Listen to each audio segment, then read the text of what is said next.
Magnólia, aqui a questão é a seguinte. Primeiramente, o conflito aqui não ocorreu diretamente dentro dos limites do município de Bom Jesus das Selvas, embora a mídia transmita isso. O conflito ocorreu entre as reservas Araribóia e que fica mais para o lado da cidade de Buriticupu. Mas aqui, como nós temos muitos indígenas que moram aqui mesmo na cidade, nós temos um bairro aqui, um bairro novo, e que aqui nós temos praticamente duas tribos indígenas que já moram aqui mesmo na cidade. Então nós temos essas informações privilegiadas. Segundo, uma outra coisa que a mídia também modifica é a questão do conflito entre os indígenas e madeireiros. Neste caso aqui, não foi um conflito entre indígenas e madeireiros, de forma nenhuma. Às vezes é difícil você compreender essas situações, até mesmo porque entre eles, os indígenas, há conflitos. Uns vendem a madeira, são de acordo vender, e entram os madeireiros, enquanto outros não concordam. E entre eles mesmos há esse conflito, essa briga. Uns aceitam os caçadores dentro das reservas, outros não aceitam. Tudo o que manda, na verdade, o fator econômico, o dinheiro. Isso é o que manda.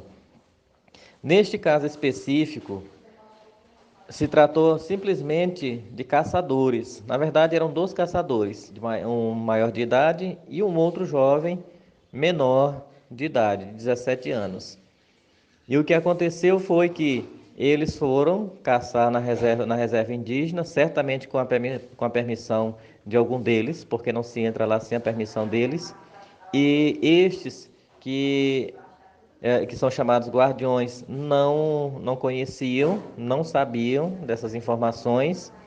E quando eles chegaram por lá, na região onde estavam os caçadores, que na verdade eram só dois, viram as motos. Então eles levaram uma moto e a outra eles cortaram a moto completamente, né? Danificaram toda a moto.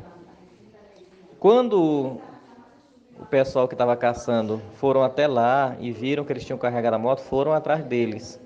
Quando chegaram lá, é claro que lá dentro da reserva, os indígenas eles se tornam brutos, né? Então a pessoa responde geralmente à altura. E eles já chegaram já armados e intimidando os índios para devolver a moto. E como não houve essa recusa, e começaram os tiros. Na verdade, não foi o caçador. Primeiro quem atirou foi ele, o Paulino, que atirou no mais velho. Correu atrás dele, na verdade, que se falaram à distância, porque armado não podia chegar assim perto um do outro, né? Falaram de longe e foi aquela a agressividade de forma verbal. E aconteceu que o Paulino começou a atirar e eles correram. Que é maior de idade correu por dentro da mata e o menor de idade, 17 anos, se escondeu. Aí o fato é que o Paulino acertou e matou o cidadão lá e voltou para o lugar onde eles estavam antes, lá no lugar do encontro. E o rapaz que estava escondido, o menor de idade, nessa hora ele reagiu. Eles não tinham visto ele, não tinham visto na hora que ele se escondeu. E quando eles voltaram lá no lugar, ele estava escondidinho lá onde antes ele tinha se escondido. O fato é que quando eles estavam lá, ele estava com uma cartucheira de 2 canos e ele deu um tiro nesse Paulino. E o tiro pegou no pescoço dele, que ele estava com colete à prova de balas. E quando ele atirou, ele caiu. E o outro indígena que estava com ele correu. E foi na hora também que ele deu o outro tiro. Como ele correu, o tiro não foi certeiro. Pegou na mão, pegou parece que na barriga. Essa é a realidade dos fatos.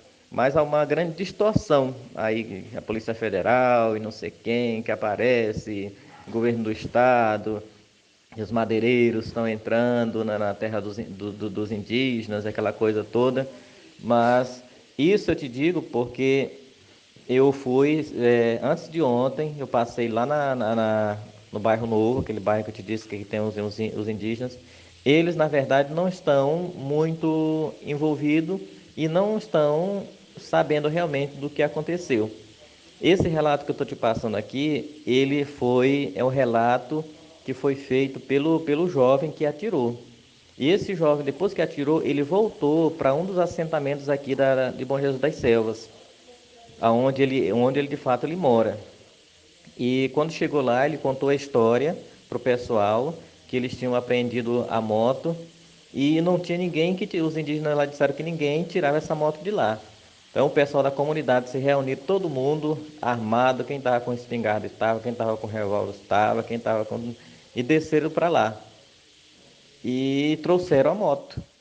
Pegaram a moto e trouxeram.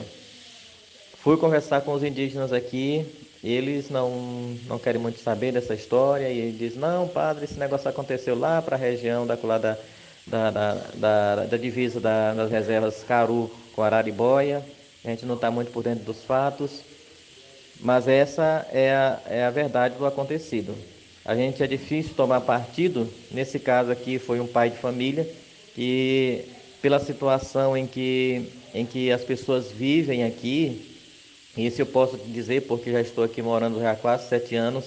Posso dizer que é uma situação muito difícil, aonde falta mesmo alimento na mesa para os filhos. E às vezes os pais de família são obrigados a ir para as fazendas, a ir entrar nas terras indígenas para poder caçar e trazer o alimento de cada dia.